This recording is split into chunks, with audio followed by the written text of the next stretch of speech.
안녕하세요. 그녀의 북살롱 미실입니다. 네, 오늘 함께할 책은 강신주 박사님의 감정 수업입니다. 스피노자와 함께 배우는 인간의 48가지 얼굴. 어느덧 30회째의 감정 수업을 하고 있는 것 같아요. 그래서 오늘 30번째로 살펴볼 감정은 바로 공손입니다. 공손하다 할 때 그 공손이에요. 공손을 감정으로 생각해 본 적은 없어요. 여러분은 어떠신가요? 공손하다, 어떤 태도, 행위, 공손한 행위, 그렇게 생각을 했었는데 그 옛날에 스피노자가 정의한 48가지 감정 중에 하나로 포함되어 있네요. 이 공손이란 것에 들어있는 우리의 감정, 그것의 실체를 한번 알아보러 저와 함께 가보실까요? 소제목이 붙어 있겠죠. 무서운 타자에게 보내는 친절이 바로 공손이라고 부제목이 붙어 있습니다. 그래요. 친절하다는 면에서 우리가 알고 있던 그 태도, 행동, 그건 바로 공손하다 할 때 그 행동은 친절한 행동이었죠. 그런데 그게 무서운 타자에게 보내는 친절이라는 거예요.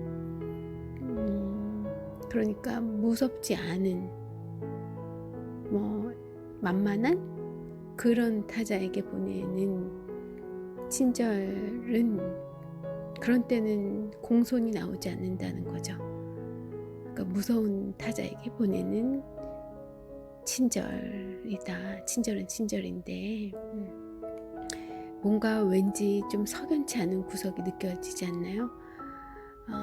그러니까 마지못해 하는, 아니면 본심은 안 그런데 본심을 감추고 무언가를 가리기 위한, 자기의 본심을 가리기 위한 장막으로서의 친절? 왠지 그런 아우라가 좀 풍기는 것 같지 않으십니까? 이 공손이라는 감정, 그리고 이 부제목과 부합하는 그런 일본의 소설 한 편을 강신주 박사님께서 우리에게 소개를 시켜주고 계세요. 이 공손이라는 감정이 잘 포착될 수 있는 그런 소설이라는 말씀이시겠죠. 자, 그 소설은 무엇이냐 하면 다자이 오사무의 인간 실격이라는 소설입니다. 저는 이 책을 아주 작은 미니 책으로 만나게 됐었어요. 인간 실격, 이 제목이 그때 당시에 제가 느끼기에 인간으로서의 인정되지 않는, 인정할 수 없는 그런 지경을 의미하는 거잖아요. 인간 실격. 누가 과연 이 인간 실격이라는 거를 딱지를 붙일 수 있을지는 모르겠지만 어쨌든 그냥 보편적으로 참 이건 인간도 아니다 라고 할 수 있는 그런 스토리, 그런 주인공을 다루고 있는 소설인가 보다 하고 이렇게 눈길이 가서 펴들었는데 문장이 너무 수려하더라고요. 그래서 이렇게 단숨에 읽게 되었었던 그런 책이에요. 좀 이렇게 짠하고 좀 그랬던 책인데, 이 공손이라는 단어와 어쩌면 굉장히 멀리 있을 것 같은, 정반대편에 있을 것 같은 인간 실격이라는 소설을 가지고 오셨습니다. 자, 어떻게 이야기를 풀어가실지 가볼게요. 아침에 눈 뜨는 것이 너무나 끔찍한 사람도 있다. 교통사고라던가 어떤 이유에서든 사랑하는 사람이 허무하게 자기 곁을 떠났을 때 살아있다는 것은 너무나 힘이 된다. 원래 사랑이란 부재의 고통으로 확인되는 감정 아니던가.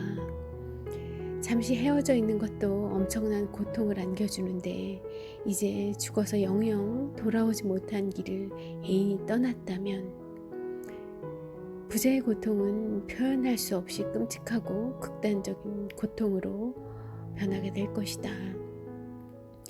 그래요. 우리 와이프가 아니면 아이들이 잠깐 좀 어디 수련회를 갔거나 친구들이랑 여행을 가서 집을 비우면 정말 해방된 느낌이잖아요. 남편이 출장을 가도 비슷한 느낌 아닐까 싶은데, 근데 영영 돌아오지 못할 상황이 되어버렸다면 이 부재의 기쁨은 정말 끔찍하고 극단적인 고통으로 되어버릴 거예요. 잠에서 깨어나자마자 그리움은 시작되겠지만 죽은 사람은 결코 돌아와서 빈자리를 채울 수 없으니까. 그런데 완전히 반대의 이유로 아침에 눈뜨는 것이 너무나도 끔찍한 사람도 있습니다. 있을 겁니다. 그에게 사랑은 꿈꿀 수도 없는 딴 나라의 이야기일, 먼 나라의 이야기일 뿐일 거고요. 그는 사람들이 무서운 겁니다. 그러니 깨어서 사람들과 함께 있음을 느껴야 되는 그 시간이 두려운 거죠. 극심한 고통과 두려움이 찾아옵니다. 여기서의 그 존재의 고통, 즉 타인이 내 앞에 존재한다는 그 고통에 비하면 차라리 앞서 처음에 언급드렸던 사랑하는 누군가가 사라졌을 때 발생하는 그런 부재의 고통은 오히려 존재의 고통에 비하면 오히려 행복한 편일지 모르겠습니다. 부재의 고통에 빠진 사람은 한때는 타자와 함께 있었던 그런 행복을 충분히 느껴봤던 그런 경험이 있겠지만, 그래서 또 그런 부재의 고통을 느끼는 거겠죠. 그렇겠지만 존재의 고통에 시달리는 사람은 살아서 죽을 때까지, 그러니까 이 생에 존재하는 동안 한 번도 행복했던 적이 없었으니까요. 그러니까 삶이 곧 지옥인 그런 상태인 거죠. 자, 사르트르는 타인은 지옥이라고 말했던 적이 있습니다. 그러니까 타인은 자신이 어찌할 수 없는 자유를 가지고 있다는 것이죠. 그렇지만 사르트르의 말마저도 이 존재의 고통에 빠진 사람에게는 일종의 사치일 수밖에 없습니다. 이 존재의 고통에 시달리고 있는 사람은 타자를 통제할 수 있다는, 통제하겠다는 시도조차 하고 싶지 않기 때문인 거죠. 일체의 문학적 과장법 없이 그런 사람에게, 존재의 고통에 빠져 있는 사람에게 타자란 글자 그대로 공포 자체, 즉 지옥이었던 것입니다. 그래서 타인의 존재 자체를 무서워하는 사람은 행복을 바라지도 않죠. 그저 그렇게 무서운 타인과 만나지 않기만을, 숨어 있을 수 있기만을, 들키지 않기만을 바랄 뿐일 겁니다. 그래서일까 존재의 고통이라는 저주에 걸린, 이 몹쓸 무서운 저주에 걸린 사람은 아침에 눈이 뜨지 않기를 바랍니다. 혹은 더 적극적으로는 자살을 꿈꾸게 됩니다. 자, 여기 한 남자가 있습니다. 1948년 6월 13일 도쿄 타마강 상수원지에서 내연녀와 함께 투신 자살하며 39살의 나이로 사망한 일본 작가 다자이 오사무가 바로 그런 사람입니다. 그 한 사람입니다. 같은 해에 출간된 그의 소설 인간 실격은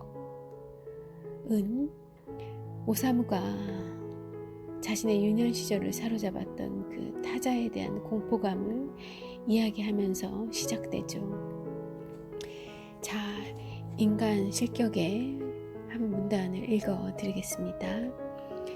저는 화를 내는 인간의 얼굴에서 사자보다도 악어보다도 용보다도 더 끔찍한 동물의 본성을 보게 되는 것이었습니다.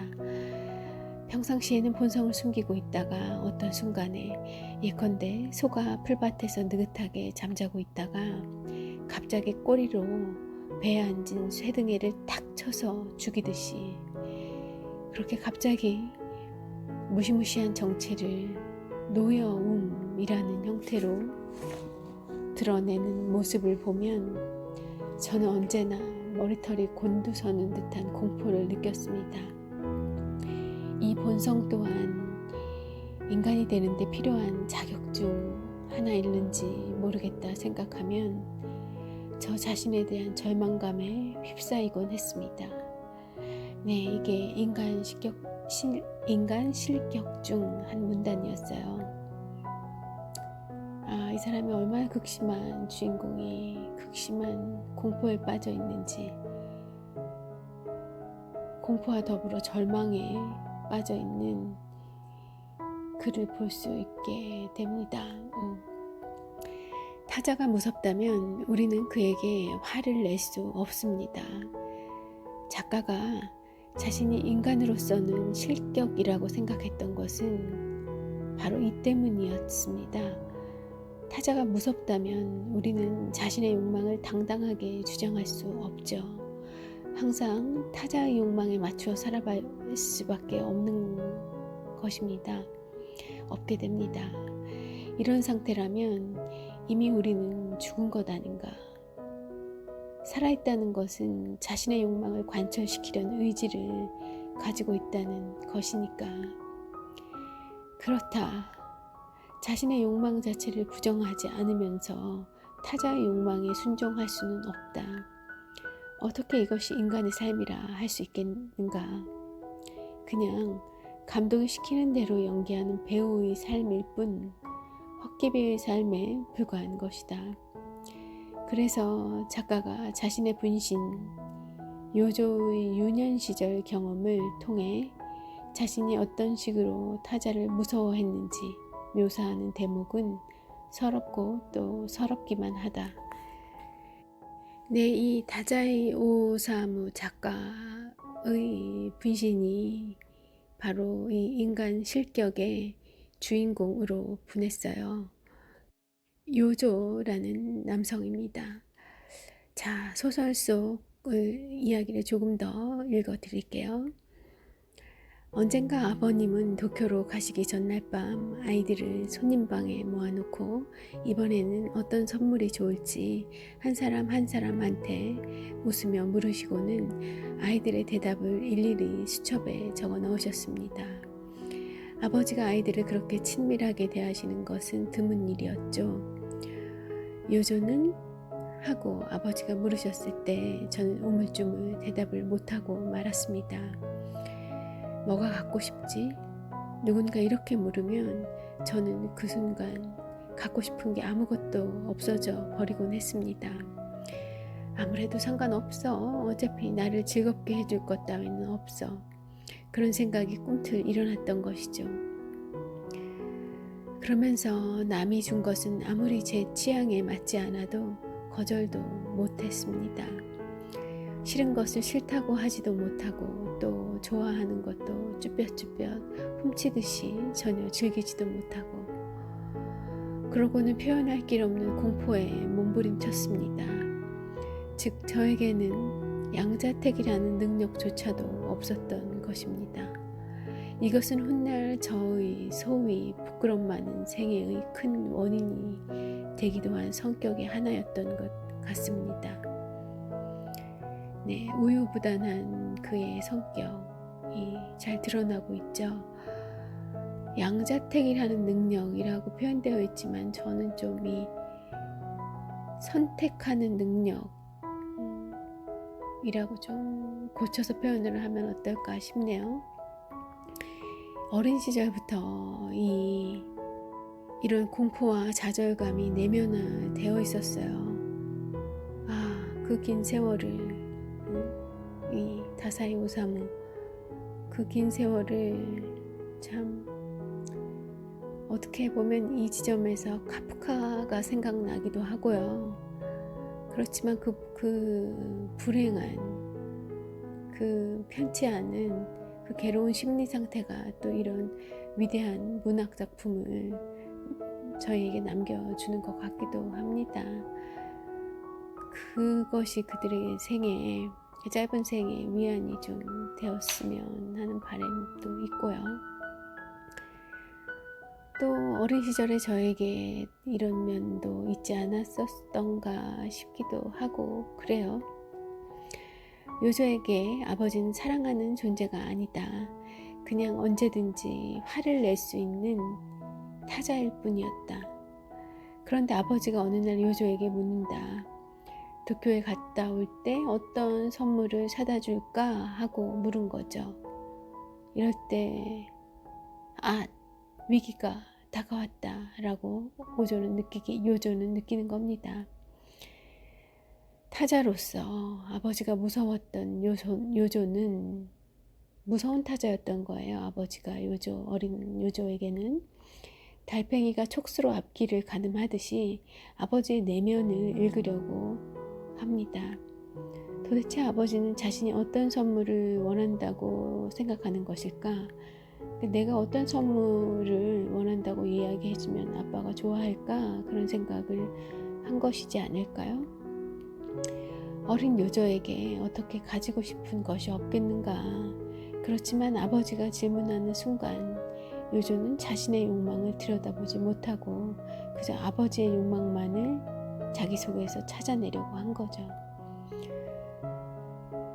아니면 자기 속에서 찾은 것도 아니고 아버지의 속에서 찾으려 한 것이겠네요. 네, 참 잘못 읽으면 불호령이 떨어질 테니까 그래서 요조는 자신이 원하는 것을 이야기하지 못하고 우물쭈물했던 것이다. 수줍은 듯이 보였지만 사실 요조를 휘감고 있는 감정은 공포였다. 사실 이런 비슷한 상황은 회사에서도 많이 목격돼요. 상사가 원하는 것을 대신 이야기해주죠. 부하들은 자기 생각엔 이 안이 후진 것 같아요.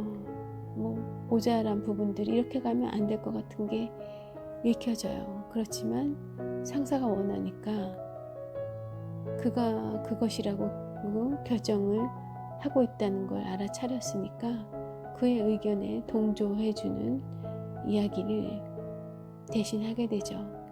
내 의견을 말하기보다. 이제 단연간의 사회화 과정을 거치면 자연스럽게 얼굴 낯색 변하지 않고 즉각적으로 그런 반응이 나오게 되는 거죠. 예. 방금 읽은 구절 다음에는 요조의 공포를 수줍음으로 오해한 아버지가 넌지시 사자춤 탈을 이야기합니다. 사자춤 탈을 사다 주겠다는 거예요. 너 그걸 원하지? 그거면 좋아하겠지? 이런 식으로 아이에게 요조의 기호를 강요하는 거죠.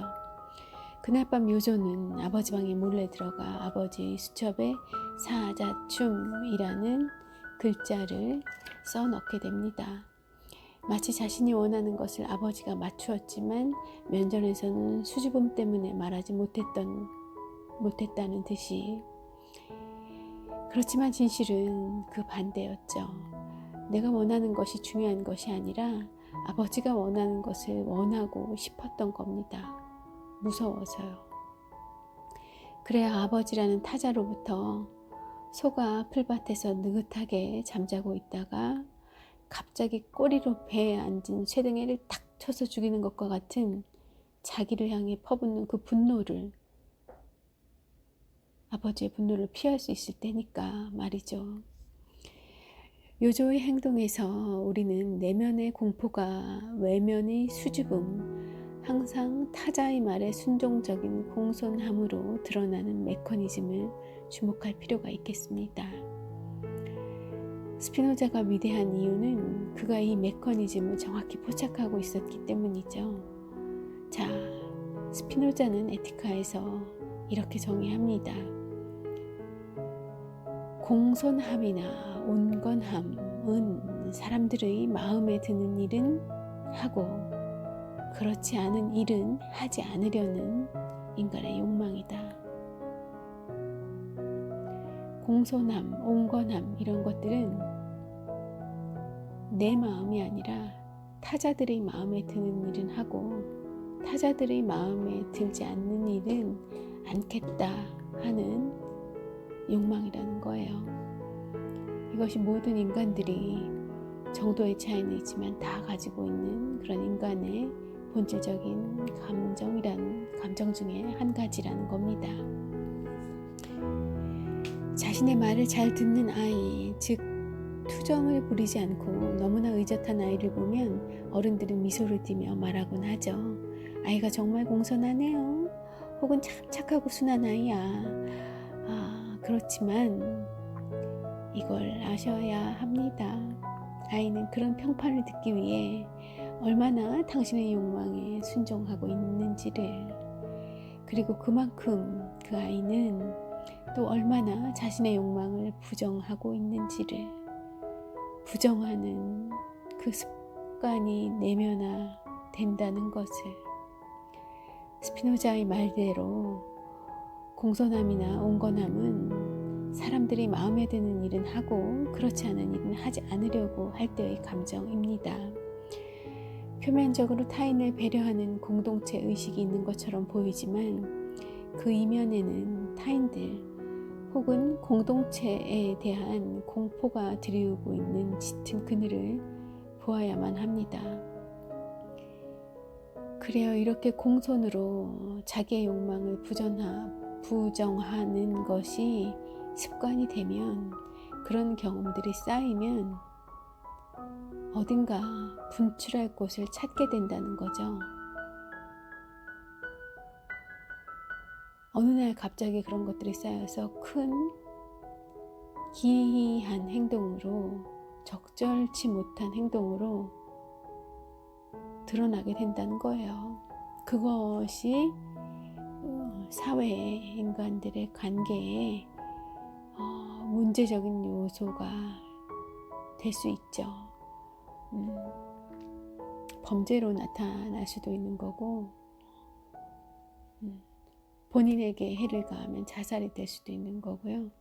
소소하게, 또 그렇지만 분명히 아주 못된 방식으로 주변인들을, 사회에 안 좋은 영향을 끼치게 되는 겁니다. 그러니까 공손한 아이나 온건한 아이는 타인이 화를 폭발할까봐 자신의 욕망, 그러니까 자신이 마음에 드는 일과 마음에 들지 않는 일을 주장하지 않는 것 뿐인 겁니다. 그것이 없어서가 아니라 마음에 드는 것도 있고 또 자기 마음에 들지 않는 것도 있으나 표현하고 주장하지 않는다는 것 뿐이죠. 이렇게 계속 자기를 억누르다 보면 그것이 이제 어떤 곳에 가서 분출을 하게 되는 거고요. 추근한 우리의 주인공 요조도 마찬가지였습니다. 자신의 욕망을 계속 부정하는 생활을 유지하려다가 요조는 결국 폐인이 되어버렸어요. 27살인데도 불구하고 요조는 40살 이상으로 보일 정도로 죽어가고 있었던 것입니다. 시체가 되어서 정말로 자신이 원하는 대로 살지 못하는 존재, 다른 사람이 마음대로 다뤄도 순응하는 존재, 얼마나 공손한가. 요 시체는 굴리면 구르고 팔다리를 접으면 접히죠. 옷을 입히면 입고 누군가 나를 해부하려 하며 그대로 메스를 받아들이죠. 그렇게 시체가 되어가는, 즉 폐인이 되어버린 요조에 대해서 여전히 주변 사람들은 이렇게 말합니다. 우리가 알던 요조는 정말이지 순수하고 자상하고 술만 마시지 않는다면, 아니 마셔도 하나님처럼 좋은 사람이었어요. 그러나 하나님도 모르는 겁니다. 부처님도 모르는 거고요. 우리 주인공 요조의 공포와 외로움, 그 깊은 절망감을 말이죠. 네, 이렇게 시체가 되어버린 삶의 상태를 인간 실격이라고 다자이 오사무는 불렀던 겁니다. 그리고 또 그런 인간 실격인 상태로 그가 짧은 생을 살아왔다는 거죠. 그러나 어쩌면 이 다자이 오사무는 자신이 어떤 삶을 살았는지 정확히 아주 냉철하게 파악하고 있었던 것 같아요. 그러니까 이런 소설을 남긴 거고, 또 이런 소설이 불후의 명작이 돼서 우리에게 읽히고 있는 것일 거니까요. 다자이 오사무에 대해서 좀 읽어 보겠습니다. 인간 실격, 1948년에 나온 인간 실격은 기녀와의 관계, 그리고 공산주의 학생운동, 긴자의 카페 여급과 동반 자살하려다가 여급은 죽고 자살 방조죄로 구류되었던 일, 글쓰기에 몰두하다 졸업을 하지 못한 일, 그리고 무엇보다 이러한 일련의 사건들로 인해 가족으로부터 의절당한 정신적 충격. 와, 그 가족은 진짜 소설의 주인공이 될 만하네요. 예. 의절당한 정신적 충격, 폐결핵을 앓고 아내에게 속아 정신병원에 입원한 일. 가족도 그런데 이 아내마저 이 다자이 오사무는 이런 소설을 쓸 수밖에 없는 운명이었던 것 아닌가 싶어지네요. 예. 폐결핵을 앓고 아내에게 속아 정신병원에 입원한 일 등 작가의 개인적인 고뇌와 경험이 고스란히 녹아있는 소설이다. 또한 5번째 시도한 자살로 생을 마감한 작가의 유작이기도 하다. 저는 이 소설 속의 문장이 나와서 다시 한번 읽어드리겠습니다. 저는 누구에게나 상냥하게 대했지만 우정이라는 것을 한 번도 실감해 본 적이 없었고, 모든 교제는 그저 고통스럽기만 할 뿐이어서 그 고통을 누그러뜨리려고 열심히 익사를 연기하느라 오히려 기진맥진해지곤 했습니다. 조금 아는 사람의 얼굴이나 그 비슷한 얼굴이라도 길거리에서 보게 되면 움찔하면서 일순 현기증이 날 정도로 불쾌한 전율이 엄습할 지경이어서 남들한테 호감을 살 줄은 알았지만 남을 사랑하는 능력에는 결함이 있는 것 같았습니다. 그럴 때 저에게 미약한 구원은 시게코였습니다. 시게코는 그때쯤에는 저를 아무 거리낌 없이 아빠라고 부르고 있었습니다. 아빠, 기도하면 하느님이 뭐든지 들어주신다는 게 정말이야? 시게코는 하느님한테 무엇을 부탁하고 싶은데?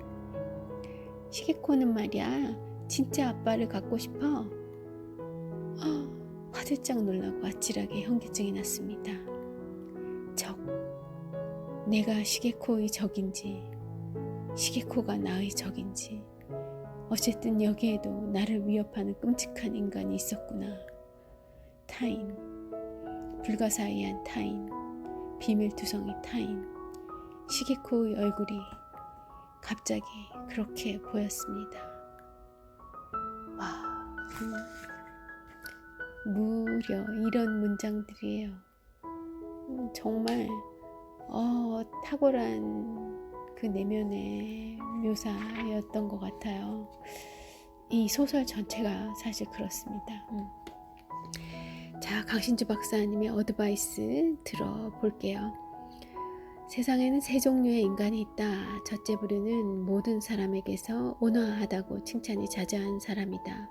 두 번째 부류는 모든 사람으로부터 악당이라고 지탄받는 사람이다. 세 번째 부류는 칭찬도 받고 욕도 먹는 사람이다. 모든 사람에게 욕을 먹는 두 번째 부류의 인간은 그냥 쓰레기니까 조심하면 된다. 반면 진짜로 위험한 것은 첫 번째 부류의 인간들이다. 즉 자신의 욕망을 주장하기보다 항상 타인의 욕망을 따르려고 하는 모든 사람에게서 온화하다고 칭찬이 자자한 사람, 이 사람이 위험하다는 거예요. 항상 타인의 욕망을 따르려고 하니 온화하다느니 공손하다느니 하는 칭찬을 받는 것이다. 죽을 때까지 타인의 욕망을 따르는 데 성공한다면 그는 분명 폐인이 될 것이다. 살아도 살아있는 사람이 아니니까. 자신의 욕망을 철저히 제거하는 데 성공한 사람은 죽은 자일 수밖에 없다. 반면 타인의 욕망을 따르면서도 자신의 욕망을 부정하지 못한다면 첫 번째 부류의 인간은 정말로 위험한 존재로 탈바꿈한다. 그러니까 평생 그 자기 욕망을 죽이고 살면 그건 죽은 사람이고, 그런데 자신의 욕망을 부정하지 못하고 숨겨두었던 경우에는 이제 정말 위험한 사태가 나타난다는 거죠. 억압된 욕망을 자신보다 약한 존재에게 폭발시킬 것이기 때문이다. 그들이 가정에서 약한 아내나 자식들에게 무자비한 폭력을 행사하는 것도 이런 이유에서다. 강자에게 굽실거리는 데서 오는 스트레스를 풀기 위해 약자를 공격하는 셈이다. 한마디로 종로에서 뺨 맞고 한강에서 눈 흘기는 격이다. 첫 번째 부류의 남자를 만날 때 여자들은 그의 공손함과 온화함에 속아서 결혼을 결심하기도 한다. 그렇지만 얼마 지나지 않아 그녀들은 그 당시에는 그녀들이 강자였던 거죠. 그렇지만 이제 결혼을 하게 되면 그 이후에는 약자의 입장에 놓여지게 되는 겁니다. 그래서 그녀들은 자신의 어리석은 선택이 얼마나 파괴적인 결과를 낳게 되는지 온몸으로 경험하게 될 것이고요. 그러니 너무 극단적으로 너무 매번 항상 볼 때마다 누구에게나 특히나 강자에게 심하게 공손하고 온화한 사람을 조심하라 라고 강 박사님은 어드바이스를 주셨네요. 모든 사람으로부터 칭찬받는 사람을 조심하라. 법 없이 살 사람을 조심하라. 이건 생활의 철칙이다. 결국 우리가 가까이 해도 되는 유일한 인간들은 세 번째 부류의 사람들이다. 즉 칭찬도 받고 욕도 먹는 사람들이라는 거예요. 이런 부류에 속한 사람들은 타인들에게 자신의 욕망을 당당하게 표현함으로 적과 동지가 명확히 구분될 수밖에 없고 적도 있고 동지도 있게 된다. 그래서 칭찬도 받고 욕도 먹는 것이다. 만일 그의 욕망이 자신의 욕망과 부합한다면 그럴 경우에는 이런 사람과 주저하지 말고 사랑에 빠져도 된다. 왜 여기서 저는 성자들의 그러니까 아주 그 칭송받는 성직자들의 모습이 떠오를까요? 아닐 겁니다. 그분들은 적절하게 그런 그 내면을 잘 승화시키고 조절하시는 그런 분들일 거고요. 이 강 박사님의 이번 어드바이스는 좀 이렇게 새겨두셔도 좋을 것 같아요. 어떤 사람을 쭉 지켜보다가 이 사람이 이런 경향이 있구나 싶을 때는 그의 내면이 어떨까 한번 이렇게 짐작해 보는 거, 그의 입장에 서서 생각해 보면 좀 내가 조심해야 되겠구나 하는 관계일 수도 있을 것 같습니다. 네, 오늘 이 스피노자가 정의한 공손이라는 감정의 실체에 대해서 강 박사님과 함께 살펴봤어요. 이 공손하다는 게 굉장히 우리에게는 좋기만 한 그런 감정으로 이 그리고 권장되고 또 이 성숙한 인격체라고 하면 이런 공손한 태도를 지녀야 한다라고 교육을 많이 받아왔는데 좀 더 깊이 들여다보면 공손의 이런 측면이 같이 수반될 수 있다는 것을 살펴보는 알 수 있게 된 계기가 아니었을까 합니다. 네, 오늘 좋은 하루 보내시고요. 또 다른 좋은 책으로 찾아오겠습니다. 네, 미셸이었습니다.